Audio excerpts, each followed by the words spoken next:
Bismillah. Assalamualaikum warahmatullahi wabarakatuh.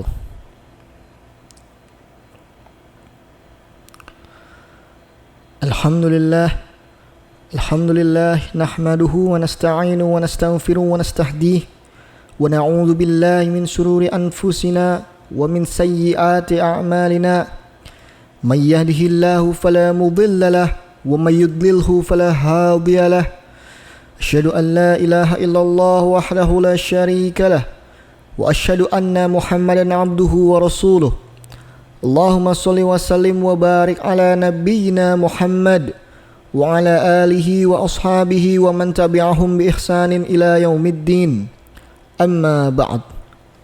Fa ya ibadallah, usikum wa iyaya bitaqwallah wa ta'atihi la'allakum tuflihun. Wa qala Allah ta'ala fil Qur'anil Karim, a'udzu billahi minasy syaithanir rajim, bismillahir rahmanir rahim.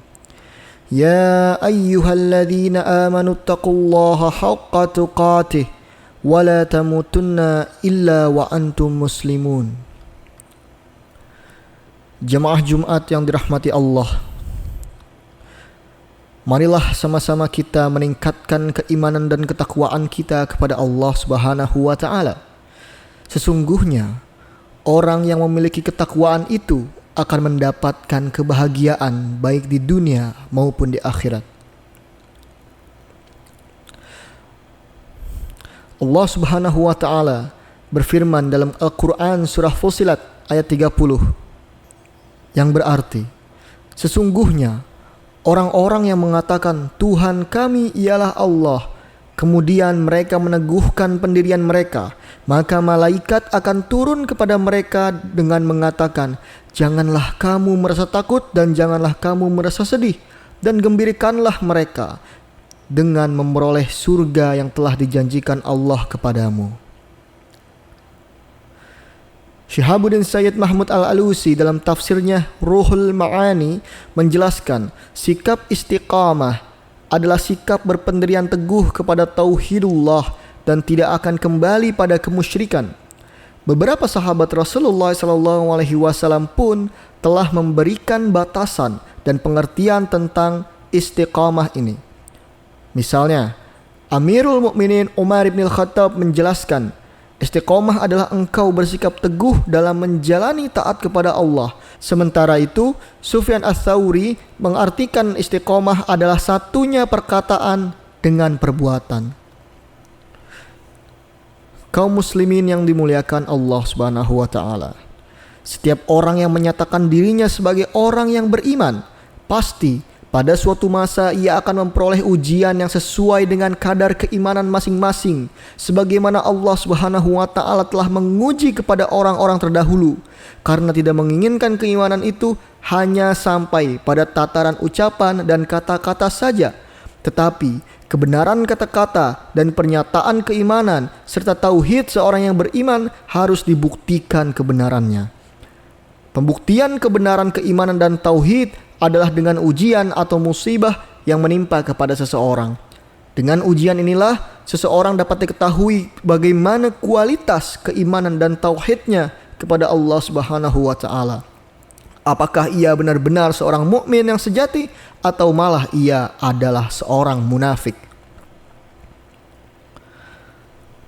Hamba Allah yang telah berhasil lulus dari berbagai macam cobaan dan ujian yang datang kepada dirinya, karena dalam diri mereka telah tertanam dengan kokoh sikap dan sifat istiqamah. Mereka lah mendapat pertolongan Allah dengan pendampingnya para malaikat, baik dari kehidupan di dunia maupun di akhirat. Allah senantiasa memberikan bimbingan kepada jalan yang baik dan maslahat bagi dirinya. Sebaliknya, sebagian orang yang beriman ada yang ketika ujian datang kepadanya, ia malah bersikap keluh kesah, gelisah, kufur nikmat, bahkan tidak jarang kembali mempersekutukan Allah. Na'udzubillah, tsumma na'udzubillah. Kaum muslimin, sikap istiqamah bagi seorang mukmin adalah sangat diperlukan. Oleh karena itu, Rasulullah SAW telah memberi petunjuk kepada seseorang yang meminta sesuatu yang dapat memelihara dirinya.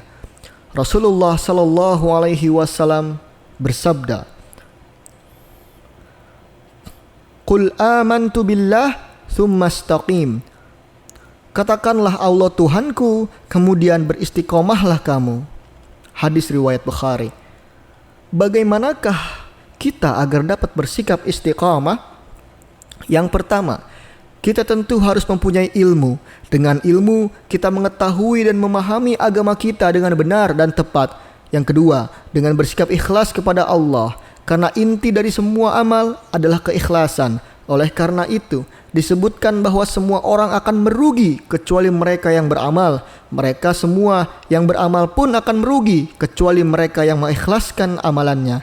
Orang beriman telah mengikhlaskan seluruh salatnya, ibadahnya, hidup dan matinya semata-mata untuk Allah Subhanahu wa taala. Dan demikianlah orang mukmin diperintahkan oleh Allah. Lalu yang ketiga, lekaskanlah apa yang telah diwajibkan Allah kepada orang-orang mukminin. Allah telah mewajibkan kepada kita semua perintah-perintahnya dan melarang kita perbuatan-perbuatan yang tidak halal dilakukan oleh seorang mukmin. Kewajiban itu semua, kita semua adalah melaksanakan kewajiban-kewajiban itu dengan penuh kesungguhan dan disiplin yang tinggi. Tak sekedar melepaskan kewajiban semata, karena seluruh perintah Allah yang telah diwajibkan kepada seorang mukmin akan mempunyai hikmah yang dalam dan untuk kemaslahatan manusia itu sendiri. Ketahuilah, Allah sama sekali tidak membutuhkan amal hambanya. Andaikan seluruh manusia terdahulu dan yang akan datang tak mematuhi Allah, niscaya itu tidak akan mengurangi kemuliaan dan kekuasaan Allah. Begitu pula sebaliknya, seandainya seluruh manusia terdahulu dan manusia yang akan datang menaati, mematuhi Allah Subhanahu wa taala, niscaya tidak akan menambah kemuliaan dan kekuasaan Allah. Yang keempat, agar kita dapat bersikap istiqamah adalah dengan mempelajari dan mencontoh para nabi-nabi dan rasul-rasul Allah serta generasi umat yang telah lalu. Al-Quran dengan jelas dan gamblang menyampaikan kepada kita, orang mukmin, kisah-kisah telah terdahulu yang menunjuk sikap dan kepribadian yang mulia, antara lain adalah istiqamah. Bukan 2/3 dari isi Al-Quran itu kisah-kisah. Kisah Al-Quran sungguh sangat berbeda dengan kisah yang ada di dunia ini. Karena kisah itu bukan kisah fiktif yang dibuat-buat. Kisah itu tidak ada keraguan di dalamnya.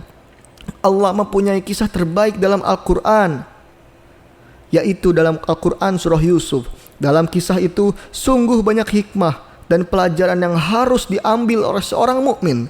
Terlebih lagi menempuh kehidupan saat ini yang penuh dengan ujian dan cobaan keimanan yang menggiurkan.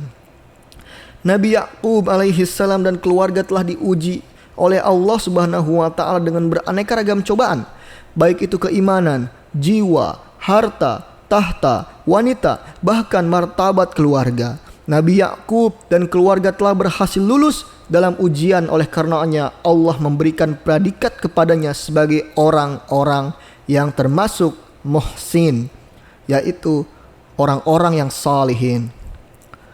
Demikian juga jika kita membuka Al-Quran kita, maka akan banyak sekali pelajaran yang meneguhkan hati kita dengan tujuan menanamkan sikap istiqomah sehingga kita bisa menjadi manusia yang insan kamil, manusia yang terbaik sebagaimana perintah agama kita. Amin ya rabbal alamin. Barakallahu li wa lakum fil Qur'anil azim wa nafa'ani wa iyyakum bima fihi minal ayati wa dzikril hakim wa taqabbala minni wa minkum tilawatahu innahu huwas sami'ul alim. Aqulu qawli hadza wa astaghfirullahal azim li wa lakum wa lisairil muslimina wal muslimat wal mu'minina wal mu'minat fastaghfiruhu innahu huwal ghafurur rahim.